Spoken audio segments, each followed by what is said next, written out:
waat ci wàllum santé comme pàcc bu am solo lan la ci jagleel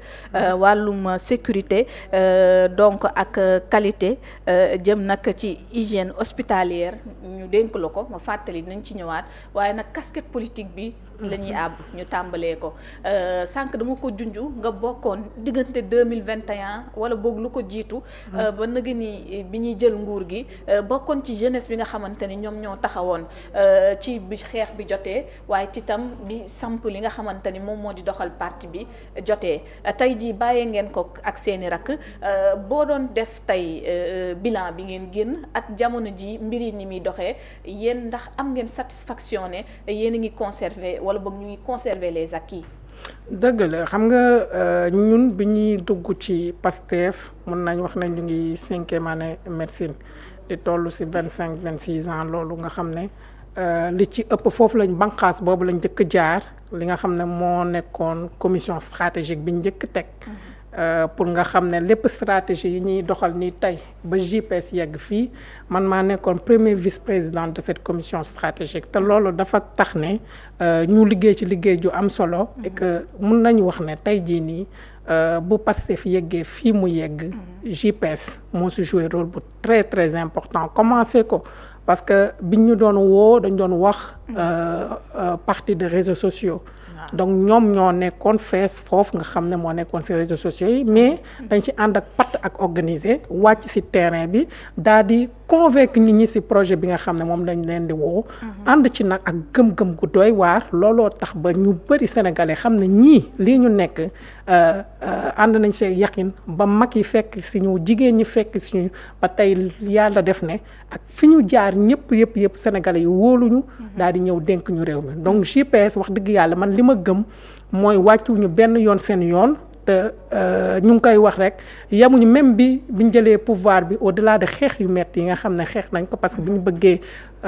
faagaagal suñu leader JPS daf ci am taxawaay boo xam ne kenn dootu ko fàtteeti ndax xam naa ne bés bu ñu xafoon tuuti rek kenn waxatu ko mais ñoom ñoo taxaw dëggal seen bopp ba reculer loolu li nga xam ne mooy injustice bi nga xam ne moom lañ ko bëggoon teg suñu leader mais teg ko sénégalais yi nga xam ne dañoo porté woon seen choix si Ousmane Sonko donc JPS moom gàcce ngaalaama lañ leen di wax te ñu ngi ci ba tey parce que ba tey ñu ngi initier des activités ba tey ñu ngi dundal parti bi alors que par des activités régulières souvent ça je suis contactée parce que ñuy bëgg di organiser des journées de don de sang ak ay consultations gratuites les VAP qui sont là après des conférences ñoom ñu ngi ci di dundal parti bi donc JPS moom gàcce ngaalaama mën nañu wax ne ñoom dañoo yokk sax ñun fi ñu ko jëlee woon ñoom dañ ko gën a yéegal te ñun dañ leen si encouragé te dinañ taxaw dëgg-dëgg di leen apporter suñu soutien à tout moment. dafa mel ni nag li nga ma wax nii am na ko gisee neneen mu mel ni dafa des tey jeunesse patriotique bi seen implication ci li nga xamante ni moom moo di doxalinu parti bi soit ci poste de responsabilité yi soit bàyyi xel bi ñu leen di bàyyi xel je veux nommer Salimata Dieng moom mi nga xamante ni chargé de mission la woon foofee ca présidence de la République des points yoo xamante ni daf ko soulever tey mu tax ba ñu sanctionné ko dindi nombal tànk bi nga xamante ni moom lañ ko joxoon alors loolu ban gis-gis nga ci am. gis-gis bi ma ci am mooy Salimata man comme je dis fekk naa ko JPS mu doon jàmbaar wax dëgg-dëgg mu doon nit ku loyal ku gëm projet bi sonn ci daj ci ba pare am benn niveau académique ak benn niveau d'étude yu ko permettre wax dëgg yàlla moom bu dee xam-xam am na ko ak compétence loolu mooy dëgg maintenant nag dafa am benn réalité bu am xam nga moom partie intégrante wala membre la ci li ñu naan cabinet du président. D'accord. Donc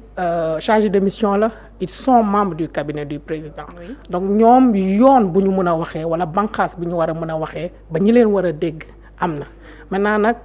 dafa mel ni comme man rek mënuma nekk ministère de la santé bëgg a génn ci biti am na yoo xam ne su ma ko waree wax dama koy wax directement à qui de droit. Donc de ce fait ñoom bu ñu gisee ne ñi nga xam ne ñoom la ñuy liggéey te ñu nekk ci cabinet bi et que peut-être xelu xale jàpp na leen ñu xaw a juum ci nit ñuy doxalee peut-être que amoon na yeneen yi nga xam ne comme yeneen voix mënoon na ko fa méthode mais waaw am na voix yu mu fu mun a waxee parce que lu dee yaa ngi cabinet du président tu es en contact avec le chef de cabinet du président ak ak le directeur cabinet adjoint du président donc à partir des lettres adressées au président ak d'autres banqaas mën nga wax ak ñoom ñu dégg la maintenant xam nga fépp le cabinet dafa am ay principes yu muy doxee ñoom peut-être ñoom le cabinet si seen gis-gis jàpp nañ ne warul génn et en guise d'exemple peut-être ñu joxe bi sanction man li may wax rek mooy kii Salimata si ñun la bokk Salimata am na compétence maintenant il faudra xale bu juumee dañ koy jubbanti rek mais yenn sanction yu mag yi. àndoo woon daal ci tekki nombal tànk bi. waaw tekki nombal tànk bi moom ànduma ci. wax dëgg yàlla mais nag xam nga c'est ñoom loolu lañ gisee aussi te dañ koy nangu parce que ñoom mooy suñu titel. ñoom gis nañ ne boobu acte la ñu war a mën a poser mais man jàpp naa ne waroon nañ mën a tout simplement commencer par un avertissement après tout simplement. daal di koy ñu xool lu muy doxalee mais loolu nag dañ koy teg ci cadre parce que ce sont des jeunes mais vraiment un responsable qui que ce soit DG que ce soit ministre que ce soit nga yor benn poste de responsabilité am nga ay voix habilité pour wax li nga war a wax sa mais bu ñu dégluwul nag parce que ñun on a lu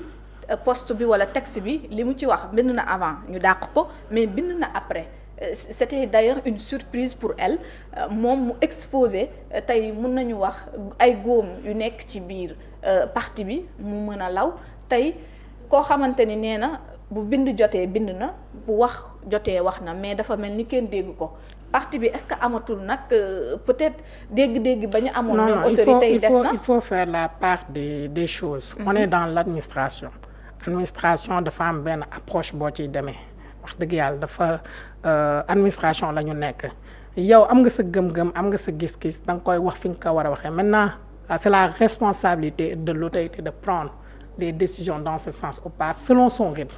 soxla woo moo tax ma lay wax waxi jeunesse. xam nga dañ nekk ci phase de transition entre un parti au pouvoir un parti d'opposition à un parti au pouvoir donc de ce fait il y a quelques voilà da ngay gis quelques faits de ce genre plus nga xam ne ñooy am mais on est dans l'administration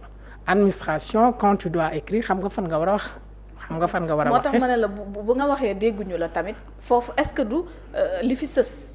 moom mooy ñëw bind ko ci réseaux sociaux yi ñi ko war a gis-gis que tey mu susciter cette réaction. non en fait ñun ñoo nekk au pouvoir il faut que mu leer. bu doon quelqu'un boo xam ne bokkul. Déjà c'est pas le parti au pouvoir mën nañ comprendre que duñ comprendre ça mais su agiree na neen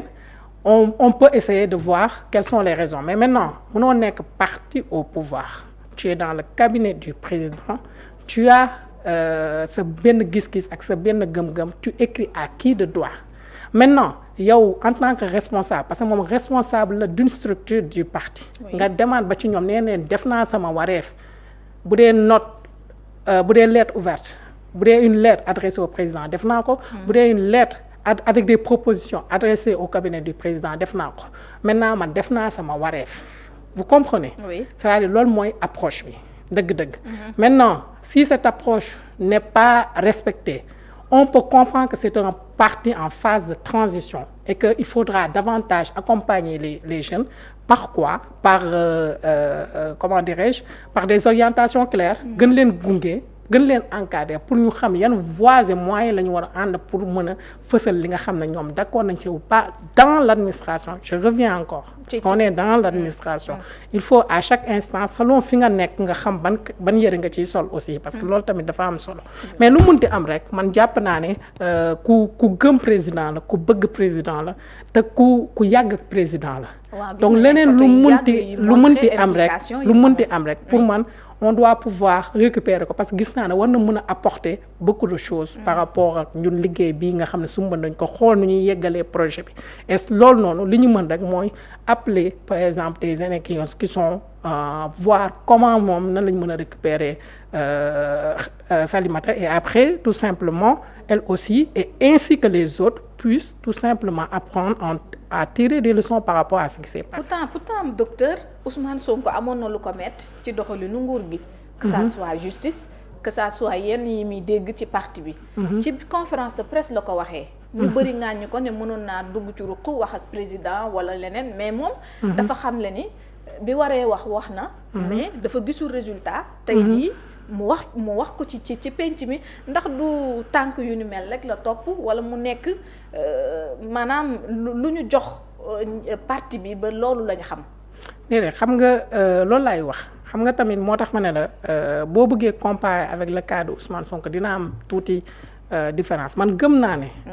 que Salimata quoi qu'on puisse dire son intention